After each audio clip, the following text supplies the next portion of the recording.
Welcome to the I Am Victorious panel. Let's give it up for these beautiful ladies. I'm going to introduce you to each one of them. This is my friend Galen Robinson. She is a wife, a mother, a grandmother, hold up, a great-grandmother of 5. Can you believe that? What? Hashtag goals for sure. She leads a freedom group here at our South location. She does a great job of that, and she is a powerful woman of God. Honored to know her. My friend Mia Huskisson. She is a wife, a mother, and she is a care pastor here at our South location. If you find yourself here on a Sunday, you're very likely to see her walking around out here just doing her magic, right? She's talking with people. She's praying with people. She's loving on people. She does that so well. Thank you, Mia. This is Grace Perkins. She is a senior at Evangel. She is a professional photographer. She is a personal answer to prayer for more than 20 years as she recently married my son. And she serves on a lot of teams at Courageous. She's on our worship team. She's on our photography team. She's on our creative team. As a graphic designer, much of that amazing merch that you saw out there has her design hand on it. She is so talented, and she consistently inspires me. So that's Grace. Next to her is my friend Amber Brantner. She is single, and she is a teacher at Nixa High School, and she kills it serving on our production team as a producer here at the South location week after week. She kills it. We've served together for a long time. She's been a huge blessing to me for many years. It's probably because we are such a good Enneagram combo. But she and I actually lead an Enneagram group on Wednesday nights. That's a lot of fun, and she's a blessing to me. At the end, Aaliyah Aldridge. She is a personal trainer. She is a certified health and wellness coach. She is a business owner. She is a wife. She's the amazing mom of 2 handsome littles. And I don't use the word amazing lightly there. You can't be around her very long without knowing what her priorities are, and I appreciate that about her. She is an amazing mom. She's also a producer here at the South location, and she does it like a boss. She's so good at it.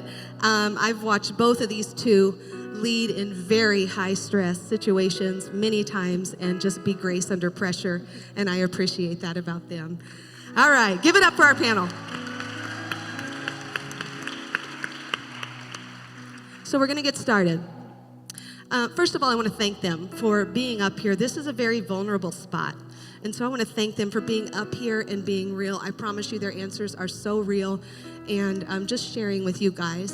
And our hope is that something you hear today from someone will be just what you need right now in your life with what you're walking through and will help you be victorious, okay? So here we go.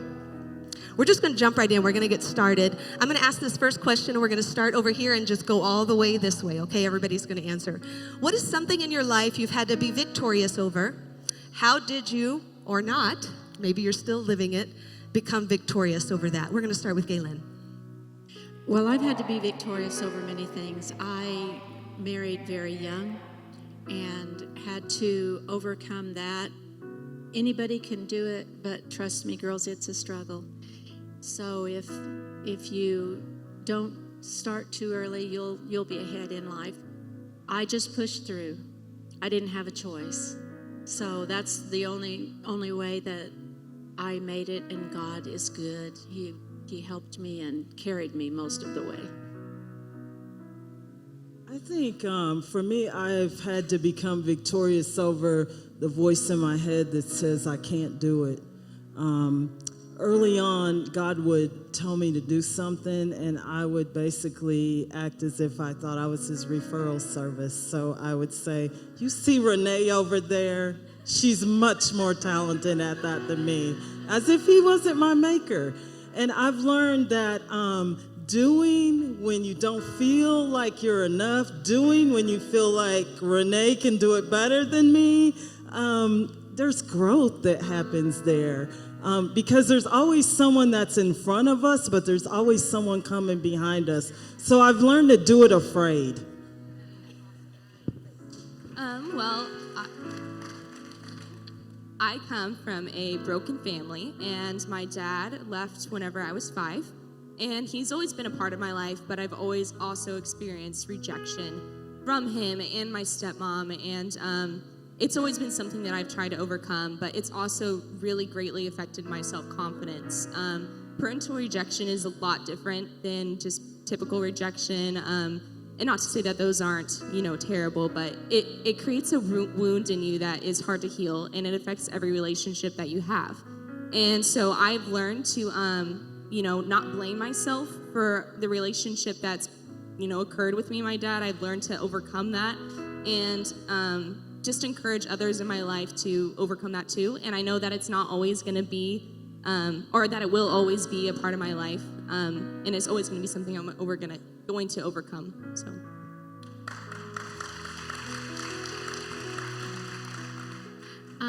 For me, I feel like I've gone through a lot of different seasons of victory in my life. And so it's definitely true when you go through one and you see how God works through that, how it gives you that grit to go through the next season and seeing how he comes through.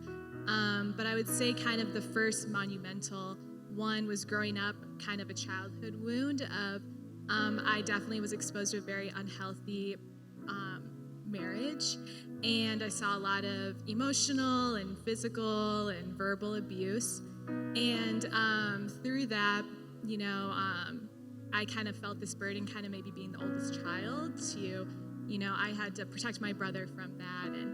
And I guess to kind of make a long story short, I was very intentional about talking to my brother and telling him this legacy of dysfunction ends with us. And I had people that God placed in my life throughout all the years that showed me a healthy marriage and spoke into my heart and my values and shaped who I am. And one of those people was a teacher, and now I'm a teacher. That's probably a huge part of it. So that was probably the first thing of just finding my value and who I am, and working through that. And there's still things I work through today. But I know that my identity is not based on my parents' marriage. So that's kind of one of the big ones.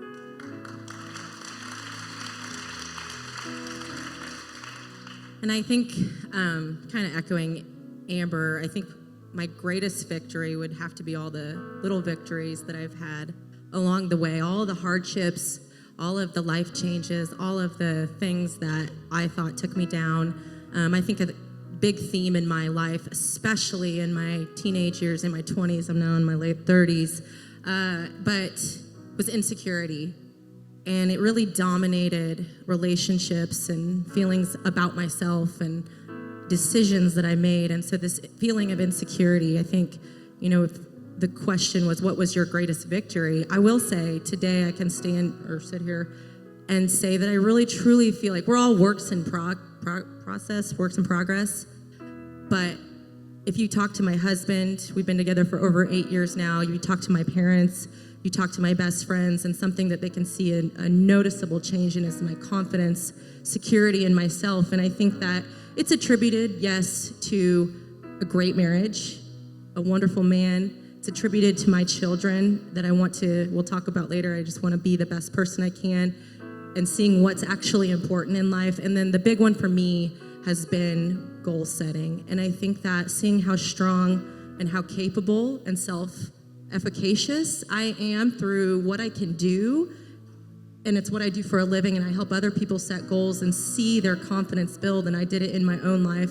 It might seem minute or not important, but setting a goal, going after it, achieving it, builds up that self-confidence, and it has made me who I am today. Sitting here, I don't look like I did when I was, 20, but I feel more confident than I did back then because I feel, more secure in myself through who I believe God made me to be.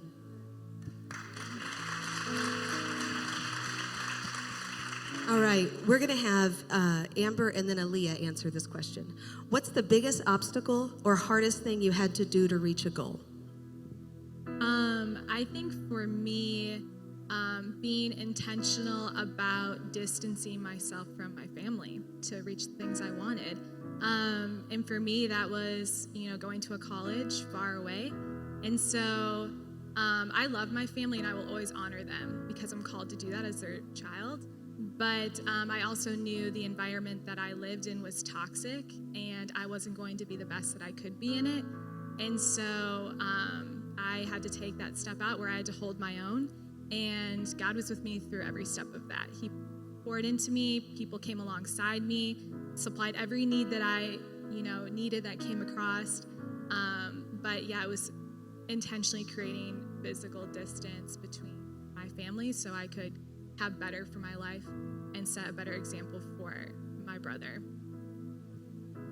So, trying to think of, the hardest thing I think I have to constantly do is I was blessed with a wonderful, strong mother who kind of instilled in me. I grew up here in Springfield, Missouri, looking different, feeling a little bit, isolated from people because I looked different. And my mom said, you have to use those differences to your favor and make yourself stand out in a good way. And she has instilled in me just this kind of question that I always ask myself, and that is, Aaliyah, what's your goal here? And, I call my mom, you call your mom, and you think she's going to be like always on your side, and I want to like complain about my husband, and think mom's going to definitely take my side, and she never does. And she always is like, Aaliyah, what's your goal here? And, the answer is always to have a happy marriage. And I saw from the beginning of our marriage that there was no place for jealousy and insecurity that I was tormented with in my 20s. And so I think that's the hardest thing I've overcome in my life. Obviously, things come in, certain circumstances that make you go, whoa, we're never, completely healed, but we know how to identify it.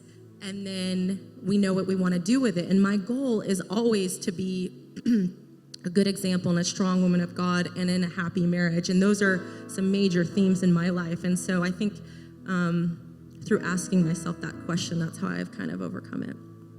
Great. What are some distractions you faced that kept you from all God wanted you to be and or reaching your goal? We're going to start with Mia, some distractions you faced. I think probably the major distraction in my life has been the fact that I've had an idea of how things should go. I'm one of those people who is what my husband calls a chronic planner. And so in my mind, I've worked out what I should have been doing at 20, what I should have been doing at 25, what I should be doing in my 40s, et cetera, et cetera. And so I've found myself inviting God to my plan. In other words, selling my great idea to him. I wouldn't recommend it. It doesn't work out. But what I have learned is that none of my plans matter, really. What matters is that I'm really walking. It's a rhythm. It's kind of like a dance, and that I'm where he wants me to be. And then all the things that are mine are on that path of where I'm supposed to be. And so what I've learned is there's a letting go. And then it doesn't matter what age you are or where you are on the journey. You're just at peace because you're where he would have you to be. So good. Grace, some distractions that have kept you from being all God had for you. My biggest distraction is definitely anxiety. It's my own mind that I always create these scenarios in my head that, I can't do it, it's gonna fail. And my best example of this is actually one that I did overcome. But when I first started taking pictures, I was asked to do, it was my first nicer wedding, in an actual venue, it wasn't like a backyard wedding where there was 2 people and I got hired the day before.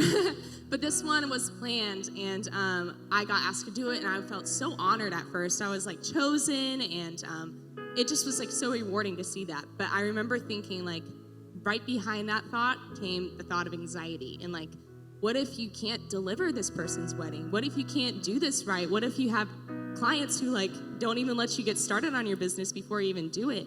And I was so worried for those 5-6 months before that wedding, and I thought about dropping, and I thought about telling her, I'm not old enough to do this, I'm not experienced enough, but I did it. And I think so many times, what if I would have said no? What if I would have backed down? And I would have denied all that God had for me, like had in store for me, and I wouldn't be where I am today with this business that I've been blessed with the passion that I've just had created in me. And I wouldn't know all the people that I know today. I wouldn't know my clients. I wouldn't be able to share God's love with them like I am today. And so anxiety has held me back in a lot of ways, but it's one thing that I am overcoming, and that God has helped me work through. It's beautiful. Galen, talk to us about distractions. For me, distractions can just become the everyday things in life.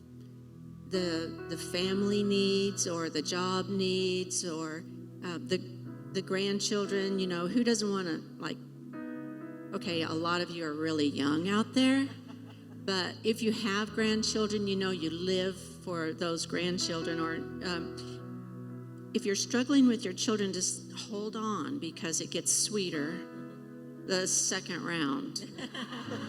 Truly. And then if you're like me and you get to have those great, I call them my great-grandchildren, that's the ultimate. That is, their parents will not, as your grandchildren, they will not tell you, you can't do that. So it's all good. But it's so easy for us to get so wrapped up in the things that we have to do every day that we leave God completely out of it. Yes, I know, Lord, that I need to get up and give you the first 5 minutes of my day, the first 15, the 5 minutes of worship, 5 minutes in the Word, 5 minutes in prayer. It's so easy to go right to, I got to work out. Listen, if I don't get my workout in, then I'm not going to get my job, and I'm not going to get breakfast for the children. I'm not going to get this. I'm not going to get that. But you know what? People say all the time, oh, if I just do my devotions first, then my day goes so much better. Listen, ladies, that's the truth.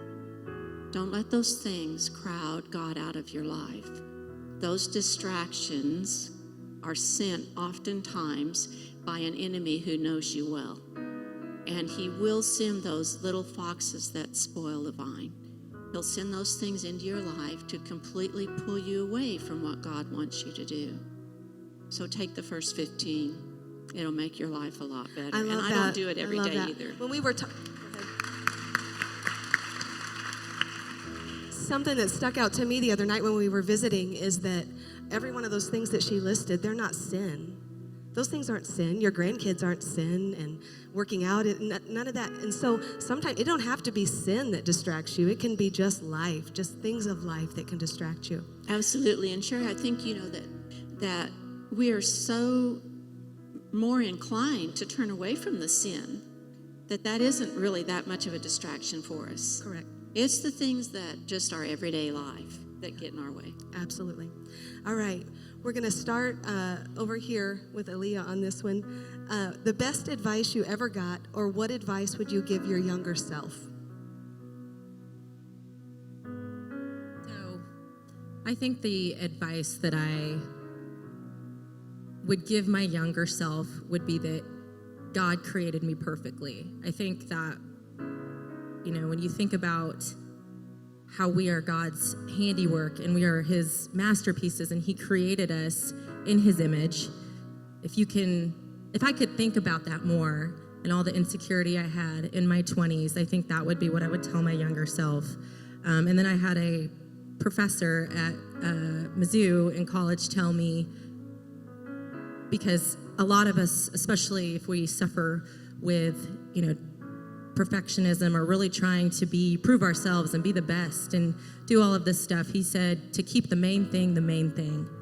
And I think that Sherry said that, and it was an honor that she said that you can tell where her priorities are, because I try to really think about what it is because there's so many distractions and people pulling for me in my life that I have to boil it down. So I would say that's the best advice that I could give, and then obviously tell my younger self.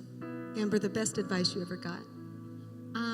I would say something that sticks out is when I was at Evangel, I went to a relationship seminar, and the lady who was leading it, she talked about defining the relationships in your life and recognizing the people in your life, whether they're going to pour into you or if your relationship with them is going to be one where you can't really expect much from them, but they need you in their life. And I had never thought about relationships like that. You kind of had the same expectation with every single person. And so just realizing, I know I have people in my life who are a hot mess and they are not going to give me advice. But I also have people in my life who I'm going to go to for advice, and they're going to pour into me, and they're a lot wiser.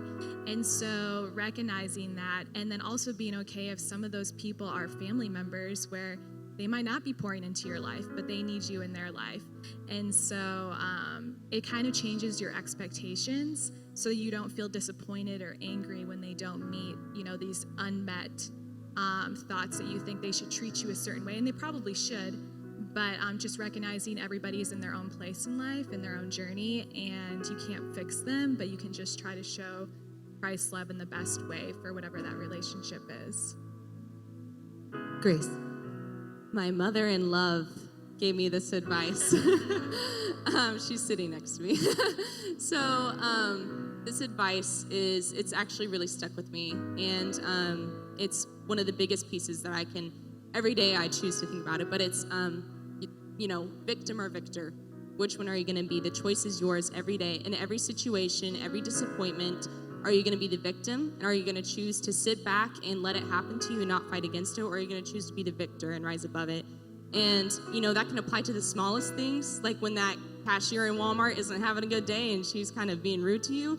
Are you going to choose to sulk about it? Or are you going to choose to, give compassion to her? Or, it can be in bigger situations, but in every situation, you can apply that. And that's definitely the advice that I would give, and that has stuck with me. Yeah. I think for me, I have a older, wiser spiritual mentor, and early on in my journey with her, I had trouble sorting out why people were in my life. And so she challenged me, kind of like you were saying, to do an inventory. And so she said, everyone that comes across your path is either there for a season or a reason. And so that was helpful because I saw that some of the friendships and people that I had close to me were a reason, but really it was for harm, not for good. And so I still to this day ask myself and ask God, what is this? Is this a person who's here for a reason or a season? And oftentimes it's a lesson that you're getting, and then you're moving on your way, or they're getting something from you. You're both going your separate ways. And then some people, they're meant to journey with you. And I think everyone should have someone in your life who's already walked the path that you're yet to go. And so for me, she is that. And so that person is a great advisor. That person can say, no, I don't think that's a good idea. Because let's face it, girls, if we're left to our own thoughts sometimes, we would be shipwrecked. And so for me, it's just being able to identify some people are going the direction I'm going, some people are not. Sometimes I've been put in their path for something I'm supposed to do for them. Sometimes I'm supposed to learn something and move along. So just identifying that. And I don't always know. That's a God question. I'm like, God, what is this? But he answers that question. I had a very precious woman in my life that was also a mentor. And she counseled me as a young mother years ago not to be too proud to ask someone to forgive me. And that included my children. And as a consequence, my relationship with my children has been extremely sweet. We've had some tough times, don't get me wrong. But by and large, because my children knew that I recognized my own mistakes, because I would go to them and ask them for forgiveness, it was a much better life. So being humble was good advice. Be humble. Love it. All right, our next one is, What's your go-to advice you always give? Different than what you just said, but your go-to advice that you always give. And I'm going to ask Amber to go first. I just love yours. Okay, so my go-to, and this is for myself, and then also what I've been telling students, is shoot your shot. So I'm all about, just put yourself out there, try. You might not be awesome the first time, and especially as a teacher, and I'm the advisor for this business club called DECA, and so that a lot of times is a lot of students having to step out of their comfort zone, and so I'm always like, you should just try, you should just do it. I mean, I'm recruiting all the time for kids to join, but I'm like, just try. You're going to be such steps ahead just knowing how to talk to someone professionally. And so that's been mine. And I have it as a background on my phone right now, like shoot my shot. I'm here doing this panel and I feel uncomfortable, but I'm just going to go for it because, it's stretching and growing. So. All right, Aaliyah, what's the advice? So I kind of alluded to it earlier about kind of the goal stuff. And I don't want to make it sound so simple and simplified because then that takes out the humanness that we are and the emotion that we feel. But in everything, there's always a choice. And if you can decide what your goal is going into that choice, is the decision contrary to your goal or is it aligned with your goal? And it's not simple, but that would be my advice is decide what your goals are, write them down, speak them out loud, and share them with an accountability partner, and then decide each decision if it goes against your goal or if it's aligned with it. Love it. Galen, your go-to advice that you give everybody. I gave you my go-to advice. Don't skip the first 15. Spend time with God in prayer. Spend time with God in worship. And let's see, now I forgot the other one of the first 15. But spend your first 15 minutes with God. That's my best advice to everyone. I don't care how old you are, young or old. I love it. Mia, your go-to advice. So all my Freedom Girls can almost repeat this with me, but my go-to advice is, who told you that? Because sometimes we can get so wrapped up in something that's in our head that we think might happen. So we've already created 5 strategies for what we're going to do when it happens. And it's like, who told you that? It's insanity. So then when I come back to the middle and I line up my 5 strategies with what the Word of God says, guess what? None of that is in it. Who told me that? So I say to them, who told you that? We eliminate about 70% of what we came in the class stressing about with who told you that. I love that.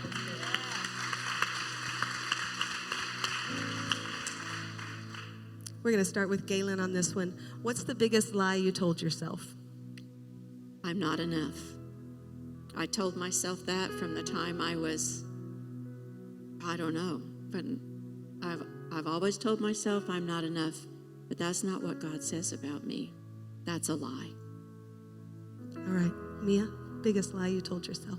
I think the biggest lie I told myself is that I couldn't live this life because prior to me understanding what it means to live this life, I thought it was a list of rules. And I thought that it was like the discipline you have when you're working out or the discipline you have when you go on a diet. So I thought there were 100 rules. You could either do them or you couldn't. So by the time I got to about the 7th or 8th one, I had fell off because I had made a mistake. So when I looked at myself and I evaluated that I couldn't get past that, I said, I can't live this life. I saw others who, from my vantage point, it looked like they did everything perfect, and I didn't line up with that. But what I've learned is that was a complete and total lie, that all God wants is for me and you to be in relationship with Him. And so the beauty of us being in relationship with Him is He takes all those imperfect places, past step number 9 that I couldn't do, and He makes something beautiful out of my mess. And so we can do it because of Him. I love it. Grace, the biggest lie you told yourself? My biggest lie would definitely have to be that I have to be close to toxic family members. And that's just not true. If you have a family member that's toxic, if it's even like an aunt, an uncle, mom, dad, sibling, you don't have to be close to them. You don't let them have to have control over your life. Whenever you let them have control over your life, you're letting them have control over your emotions. And it affects every area of your life. And so I had to learn to push, people away, a lot like Amber's story, and letting go of people who just aren't good for me. And I had to let God be in control of my life instead. And definitely the toxic family members, just letting them be away from you. It's good. Very good. Amber.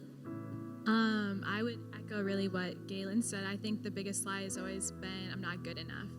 And that stemmed from, talking about the Enneagram, and I'm a 3, and very much this achiever type of mentality.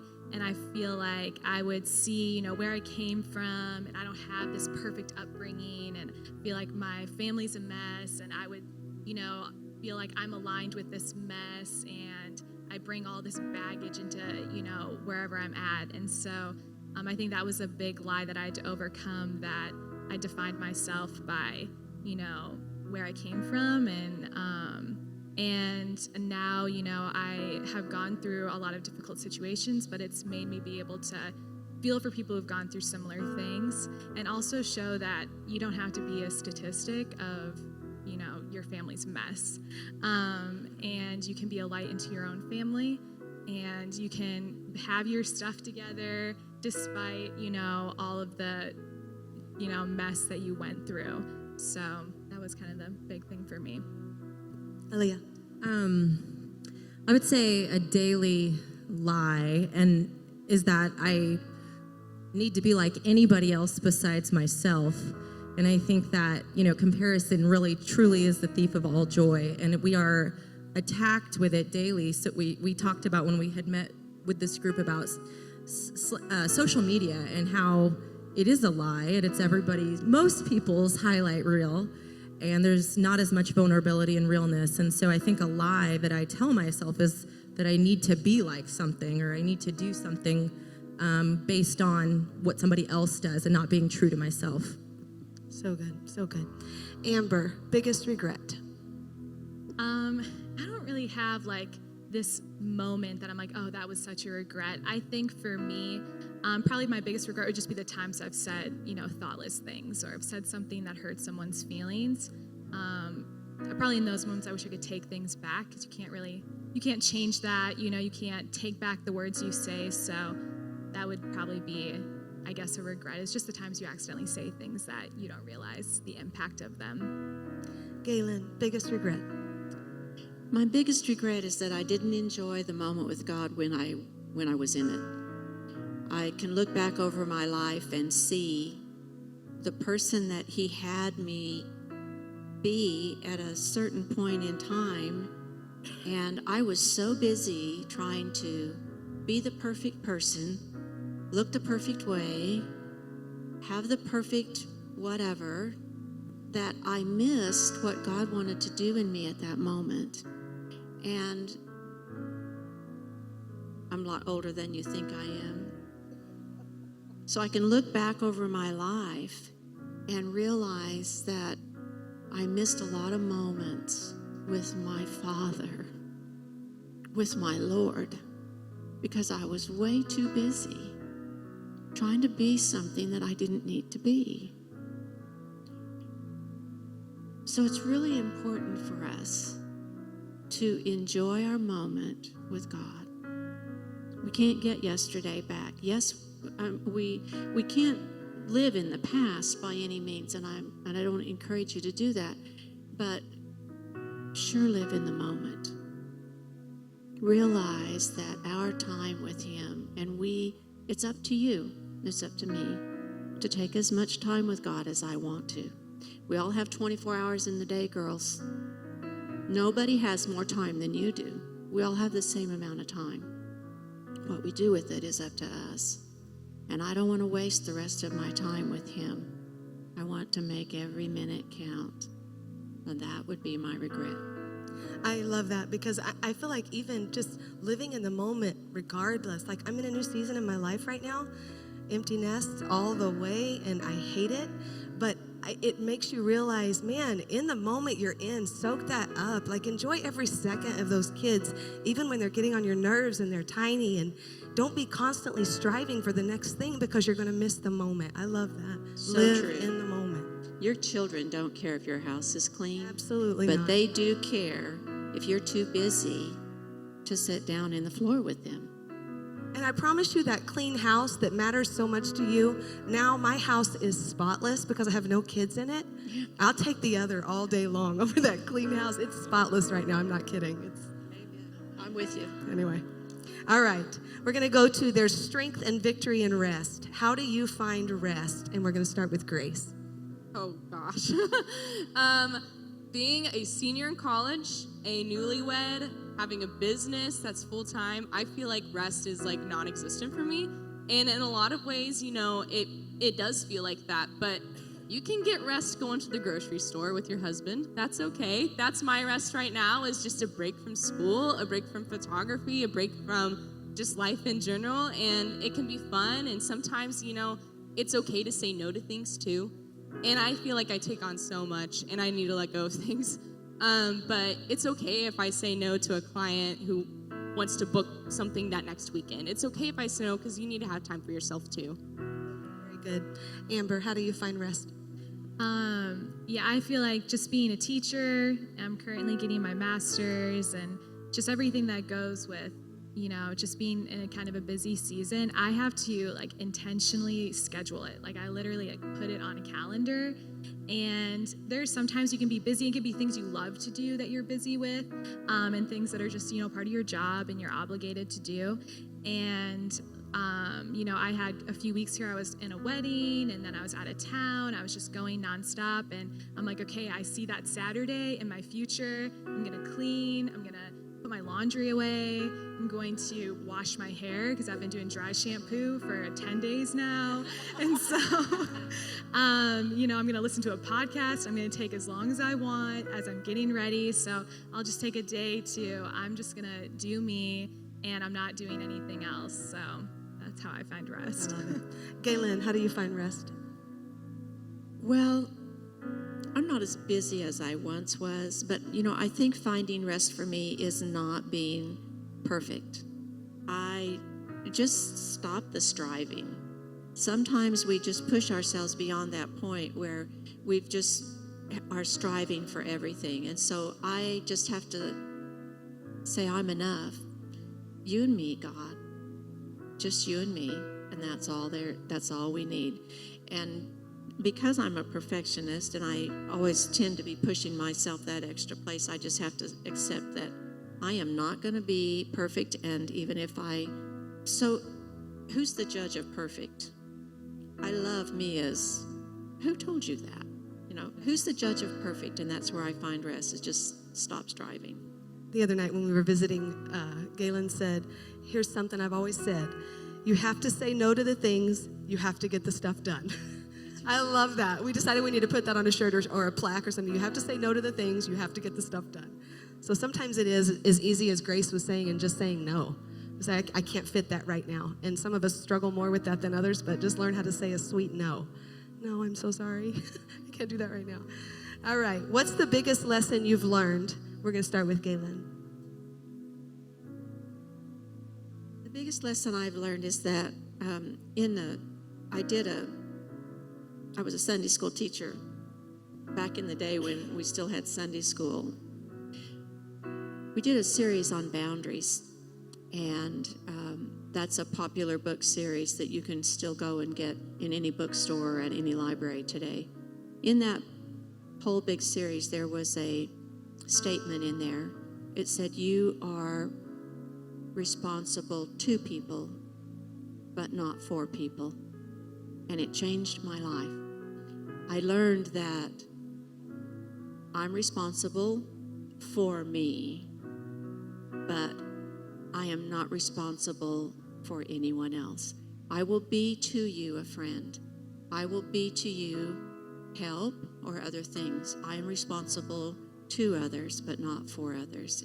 And it radically changed my life. That's so good. So good. Amber, what's the biggest lesson you've learned?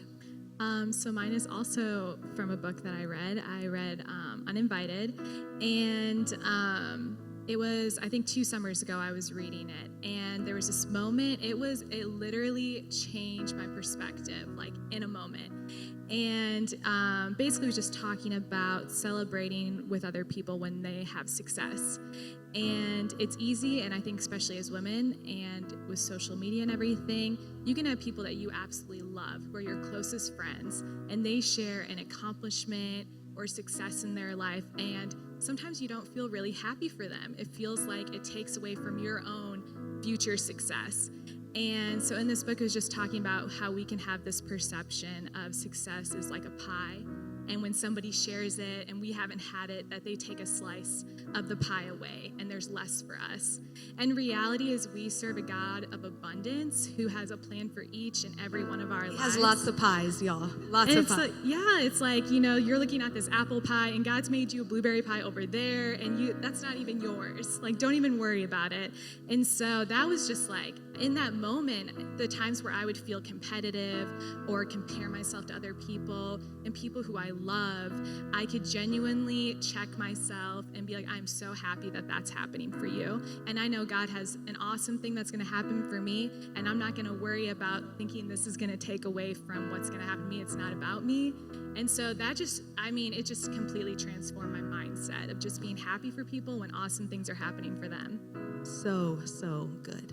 Aaliyah. So I think one of the biggest lessons in my life has just been stopping trying to prove myself and be anything that anybody else expected me to be or put pressure on me to be. And Galen said, stop striving, all the striving, and we're just tired. And so I think it kind of mirrors what Amber said. Just, stop trying so hard to be anything else than what God created you to be. And it can just help with so many things. All right, we're going to do this in one sentence, guys, since we're coming to running out of time. In one sentence, Grace, what's your best habit? Scheduling and planning so I don't feel overwhelmed. Very good. Aaliyah, your best habit, if you can do it in a sentence. If you can do it in a sentence. No. It's okay. If you can't, it's okay. No, I think when we had talked to, it's supposed to be one sentence. This is me. I am in a meander. I go on and on. My husband's like, wrap it up. Honestly, if we talked about it, I think working out is one of my biggest habits because it affects mental and physical and everything. It helps me in so many areas. So good. Again, goals. So good. Amber, your best habit? I would say making lists and putting reminders and scheduling things in my calendar. Very good. Mia, your best habit? I would say my best habit is coming away with God. I'm left on my own. I am ratchet. My son lets me know that. I can go there. But I can be like at a 10, and 10 minutes in the closet, I can come out a new and improved version of myself. So sometimes life is busy. Sometimes there's not time for you to do it for an hour. But don't discount what 10 minutes in the closet will do for the rest of your day. She did that in a sentence, but an extremely long run-on sentence. I love it. So good. Galen, your best habit? My best habit is being disciplined. I just have to stay disciplined. Love it. So good. What are you doing right now that challenge you and or isn't comfortable or isn't easy? Not including this panel. What are you doing right now that's challenging? Aaliyah. So I'm in the trenches with young children, babies, and it is hard. And it's hard. I don't know if we're going to talk about attention. Is that the next question? I don't know, but it is hard to be a mom and a wife and a business owner, and I just think that's hard. Was there a second part to the question? I know. Challenge you or scares you? Yeah, that's what I'm doing right now. That's hard. Good. All right. Galen, what are you doing right now that is hard or challenging? Huh? Yes. I think we talked about season of life. Yeah, that's right. Well, it is a challenge for me to be as old as I am. In my head, I still think I'm 39. And so my body won't cooperate with me, and it's very difficult for me to accept that I'm not who my head thinks I am, and to act my age and be gracious and live in the place where I'm supposed to live. It's challenging for me. All right. Who inspires or inspired you? Mia. You know, I was having a conversation earlier with Katie, a young lady in our Freedom Group. And, you know, I'm inspired by seeing people come in, whether they come in the door here, whether they start a small group, and they're like droopy flowers. But by the time God and other people get done with them, they are completely bloomed. And you don't know what that does to my heart when I can look at you and I almost don't recognize you anymore because of the transformation that I had very little to do with that's happened in you that we celebrate. So I just like the process. I like to see you bloom, bloom, bloom, bloom. Love it. Amber, who inspires you? I think kind of the first woman who ever inspired me was my high school teacher, Mrs. Warner. And then Aaliyah and Sherry, for sure. If you know them, they're awesome. And then also my friend Deborah, just who she is, my brother. And my students, a lot of my students really inspire me and make me want to be a better person. It's beautiful. Galen, who inspires you? You know, I was greatly inspired by my mentor. She was a woman who was between the ages of my mother and my grandmother, and she modeled Jesus to me and really was a great inspiration to me. And I thought about this question so much in the time between our visit the other night and today. And, you know, I want to say my children inspire me. They make me a better person. My girls especially really hold me accountable. They're like, Mother, you cannot wear that. But, you know, they really inspire me to be a better person all the time. They inspire me in my prayer life. They inspire me in every way. And I'm just so thankful to God that I get to be connected to such great people. Aaliyah, who inspires you? Same thing. You know, when I think of what inspiration is, it's what something or someone who makes you want to be a better person and do more things. And my 4-year-old inspires me to the way that he embraces life and is grateful for life and everything in it, and how he shows unconditional love. I think that we can learn a lot from children like that. And he really does. I mean, he's a fantastic kid, but he really does inspire me daily to be a better person and do, you know, what I'm doing. And then another thing that came to my mind is people that do inspire me are vulnerable people that are willing to put it out there. And Mia, you said when people come in and they're willing to break down and share and do everything, and then they turn into these blossoms, you know, super people. And that inspires me because it touches, your vulnerability just touches so many more people than what you think. Grace. Oh, my mom is an incredible woman, and she was a single mother and always put God and her kids first. And to know what she has gone through, you know, with her dad, with her husband, it's just incredible to see her rise from those ashes and to see her overcome that in a way that she still leads her kids in faith, and she's still like faithful herself to God. That's just incredible to me, and I will always look up to her for that. I love that. So, mamas, you're making a difference. Even when it doesn't feel like it, you're making a difference. When it's all said and done, how do you want to be remembered? And we're going to do this in one word or sentence, Mia. I'm just kidding. Galen, you go first. One word or sentence. How do you want to be remembered? I want to be remembered as being gracious. Good. Mia. Okay, I'm wordy. My husband says I use his words and mine for the day. So I'm trying. Just know I'm trying. You're doing great. I want to be remembered for having left it all on the floor. I've always said that, but I used to mean it in a different context, like all on the floor. But now I don't mean that anymore. I've grown. So now I want God to look and say, "You did everything I sent you here to do." So I still want to leave it all on the floor in a different context. So good. A lot of sentences. You left it all out here, so Yeah, that's yeah, good. yeah. All right, Grace. I want to be known as an overcomer and as somebody who empowers others with my overcomingness. If that's I love a it. word. I love it. Sentence right there. Love it. Amber. I think for me, I want to be known as a leader who loved God and loved people. So good.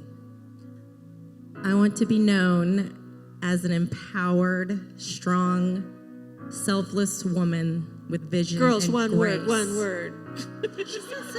She just had a lot of adjectives. She's Yeah. good. Just say and a I bunch. want that written on my headstone. Is that what it is?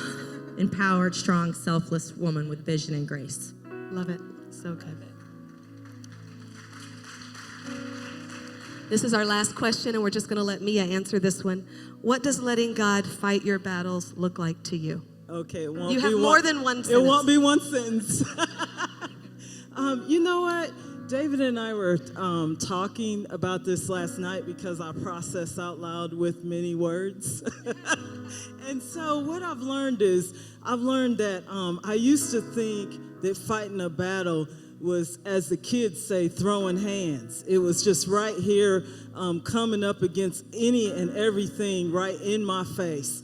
But now I realize that has nothing to do with fighting a battle. And really, fighting a battle is like this. It's not like this. And so if I've learned anything, I've learned that surrender is fighting a battle. Throwing hands gets you nowhere in the long run. It just gets you tired. Absolutely. Absolutely. Let God fight your battles, right? Let's give it up one more time for these amazing, lovely women of God. Thank you all so much for being vulnerable and sharing and for all you do for us. Love you guys.